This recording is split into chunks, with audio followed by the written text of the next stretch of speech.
ओम शांति। 25 अक्टूबर की मुरली में बाबा ने कहा, मीठे बच्चे, संगम युग पर बाप तुम्हें अधिक मेहनत करना सिखलाते हैं।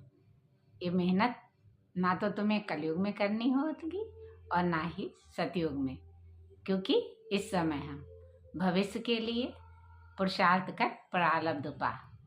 तो बाबा कहते इस संगम युग पर तुम अधिक मेहनत करते हो, फिर तुम्हें दोनों युगों में मेहनत नहीं करनी होती है। तो अभी का फल हम 21 जन्म पाएंगे।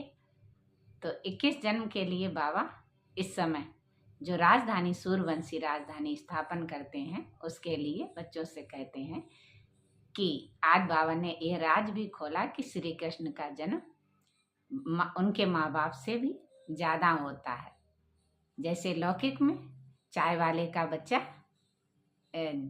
जज अधिकारी बन जाता है, लेकिन बाबा कहते हैं यहाँ भी भगवान पढ़ाते हैं। इस पढ़ाई के द्वारा ही जो पढ़ते हैं कर्मातीत अवस्था बनाते हैं। पूरे योगेश्वर, योग लगाकर योगेश्वर बोला गया है, इसलिए वो ही फिर सतयुग में ऊंची प्रारब्ध भी पाते हैं। तो प्रारब्ध यानी लक्ष्मी नारायण का पद, पहले तो श्री कृष्ण राधे होता है, वही लक्ष्मी नारायण का फिर जब स्वयंवर होता है तो वही लक्ष्मी नारायण बनते हैं। लेकिन नाम वाला इसलिए नहीं होता है क्योंकि बाबा को आकर राजा महाराजाओं के घर के लोग भी सुनते हैं, लेकिन सुन कर के चले जाते हैं, लेकिन ना तो धारणा युक्त होते ना योग युक्त होते हैं। लेकिन कृष्ण संपूर्ण योगेश्वर थे। तो संपूर्ण योगेश्वर और कर्मातीत अवस्था वाले जब ऐसे प्रिंस प्रिंसेस के घर में आते हैं तो लेकिन उनका नाम अधिक होता है।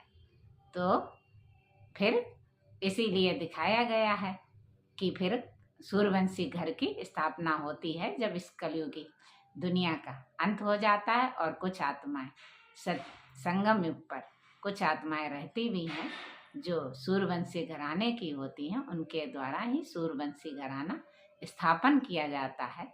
वो आत्माएं कृष्ण को देखती भी हैं इन आँखों से, उनके दर्शन भी करती हैं, क्योंकि कृष्ण तो संपूर्ण पावन पवित्र आत्माएं, उन्हें इन आँखों से बाबा कहते हैं उन्हें तो पवित्र आत्माओं द्वारा ही देखा जा सकता है।